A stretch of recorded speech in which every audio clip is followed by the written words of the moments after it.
Waalaikumsalam. Selamat siang dan salam sejahtera bagi kita sekalian yang saya hormati rekan-rekan media.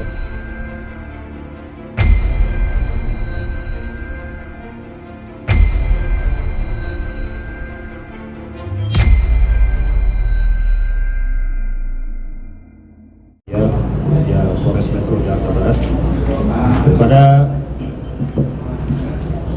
Pada kesempatan siang hari ini, kami dari Polres Metropolitan Jakarta Barat akan melakukan press release terkait dengan tindak pidana penipuan dan atau penggelapan berdasarkan laporan polisi nomor 5929 11 Romawi tahun 2022 tanggal 19 November tahun 2022 terkait dengan perkara penipuan dan atau penggelapan sebagaimana diatur di dalam pasal 378 dan atau 372 Kitab Undang-Undang Hukum Pidana.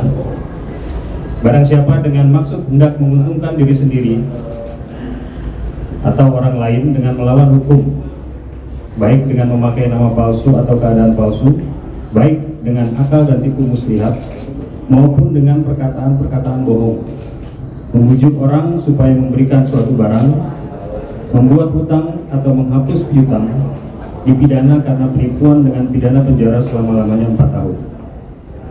Kemudian barang siapa dengan sengaja dan melawan hukum memiliki barang yang sama sekali atau sebagian kepunyaan orang lain, dan barang itu dalam penguasaannya bukan karena kejahatan, dipidana karena penggelapan dengan pidana penjara selama-lamanya 4 tahun.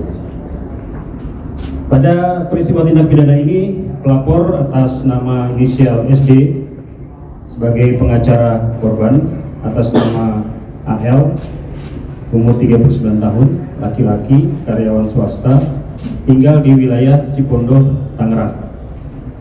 Adapun modus operandi daripada tindak pidana yang dilakukan oleh terlapor adalah terlapor menghubungi korban dengan maksud untuk menawarkan 2 unit mobil mewah, antara lain 1 unit mobil Toyota Land Cruiser tahun 2019 dengan harga 400 juta rupiah dan mobil Mercedes-Benz tipe G63 tahun 2021 seharga 950 juta rupiah. Setelah korban melakukan pembayaran, ternyata mobil tidak kunjung ada dan diserahkan kepada korban. Atas peristiwa tersebut, korban merasa dirugikan dan melaporkan ke Polres Metro Jakarta Barat. Kemudian identitas tersangka dapat saya jelaskan atas nama APB alias A alias HP atau ajudan pribadi. Umur 27 tahun, wira swasta, beralamat di Kelurahan Tabaringan, Kecamatan Ujung Tanah, Kota Makassar, Provinsi Sulawesi Selatan. Tempat kejadian perkara di wilayah Kecamatan Kalideres, Jakarta Barat. Dapat saya jelaskan kronologis kejadian daripada tindak pidana ini, di mana terlapor menghubungi korban untuk menawarkan 2 unit kendaraan. Yang pertama Toyota Land Cruiser tahun 2019 seharga 400 juta rupiah dan mobil Mercedes-Benz tahun 2021 seharga 950 juta rupiah. Peristiwa ini terjadi pada tanggal 2 Desember 2021. Setelah korban menyetujui dan menyepakati tawaran penjualan mobil tersebut, maka korban AL mentransfer uang ke rekening terlapor A. Yang pertama sejumlah 400 juta rupiah untuk pembelian mobil Toyota Land Cruiser. Kemudian korban AL juga melakukan transfer yang kedua, itu pada tanggal 6 Desember 2021 sebesar 750 juta rupiah untuk pembelian mobil Mercedes-Benz. Sisanya sebesar 200 juta rupiah ditransfer pada tanggal 14 Desember 2021. Seiring perjalanan waktu, kendaraan yang dijanjikan oleh terlapor ini tidak kunjung datang dan tidak kunjung diserahkan kepada korban. Kemudian korban melakukan melalui pengacaranya melayangkan somasi sebanyak 2 kali kepada terlapor Namun tidak ada tanggapan dari terlapor A. Karena tidak ada itikat baik dari terlapor, maka korban melaporkan ke Polres Metro Jakarta Barat yang sudah mengalami kerugian sebesar 1.350.000.000 rupiah. Kemudian setelah penyidik menerima laporan polisi, dilakukan serangkaian tindakan penyelidikan oleh penyelidik. Di antaranya mengundang para pihak, apakah itu pelapor, para saksi, dan juga terlapor untuk dilakukan klarifikasi.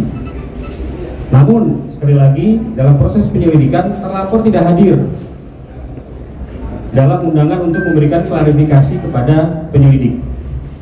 Namun ketidakhadiran terlapor bukan merupakan suatu hambatan bagi penyelidik, karena dari hasil upaya-upaya penyelidikan ditemukan fakta-fakta adanya dugaan tindak pidana, sehingga penyelidik melakukan gelar perkara untuk meningkatkan status dari tahap penyelidikan ke tahap penyidikan.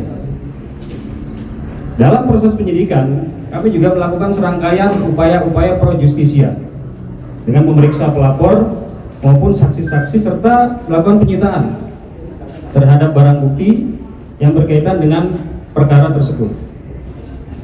Dan juga penyidik melakukan pemanggilan terhadap terlapor selama 2 kali. Namun terlapor juga tidak pernah hadir dengan alasan yang tidak jelas, sehingga penyidik mengambil langkah dengan menerbitkan surat perintah membawa saksi terhadap pelapor.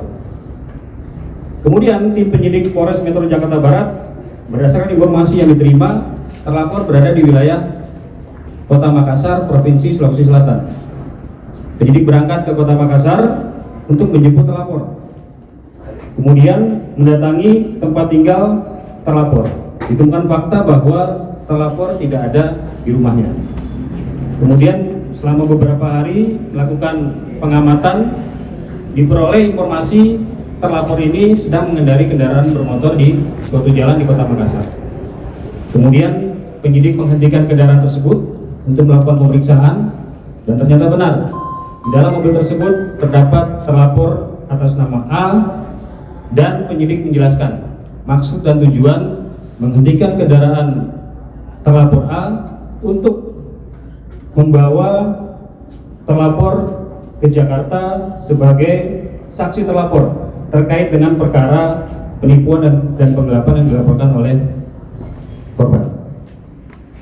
Nah, kemudian setelah dilakukan membawa terlapor ke Polres Metro Jakarta Barat, kami melakukan serangkaian pemeriksaan terhadap terlapor. Terlapor mengakui perbuatannya telah melakukan tindak pidana penipuan dan atau penggelapan, sehingga penyidik kembali melakukan gelar perkara yang dipimpin oleh Kasat Reskrim dan Wakasat Reskrim untuk meningkatkan status terlapor menjadi tersangka berdasarkan 2 alat bukti yang syah terhadap terlapor atas nama A, PB alias A alias ajudan pribadi. Setelah dilakukan pemeriksaan sebagai tersangka dan setelah selesai pemeriksaan dilakukan penahanan terhadap tersangka dengan pertimbangan dikhawatirkan tersangka bisa mempersulit proses penyidikan. Apakah itu melarikan diri, menghilangkan barang bukti, dan atau mengulangi perbuatannya lagi. Barang bukti yang kita amankan, yang pertama ada tangkapan layar percakapan di handphone, kemudian juga ada printout mutasi rekening, kemudian juga ada bukti transfer, dan juga foto kendaraan yang tadi sudah kita informasikan. Terhadap tersangka, sebagaimana tadi sudah saya sampaikan, kita kenakan dengan pasal 378 dan pasal 372 Kitab Undang-Undang Hukum Pidana dengan ancaman pidana selama 4 tahun penjara. Demikian penyampaian rilis yang dapat saya sampaikan. Silakan bagi rekan-rekan yang akan ada pertanyaan atau diinformasikan.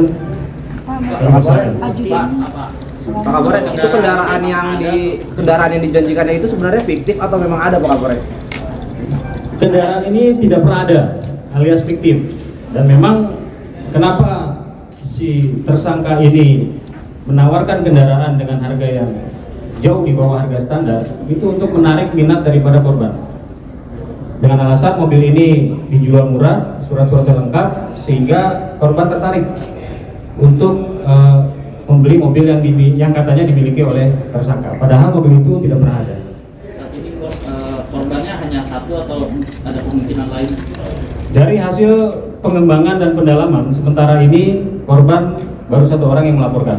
Namun kami tetap terus melakukan pendalaman dan pengembangan terhadap tersangka, dan sampai informasi ini kita rilis ke media, korbannya baru 1 orang.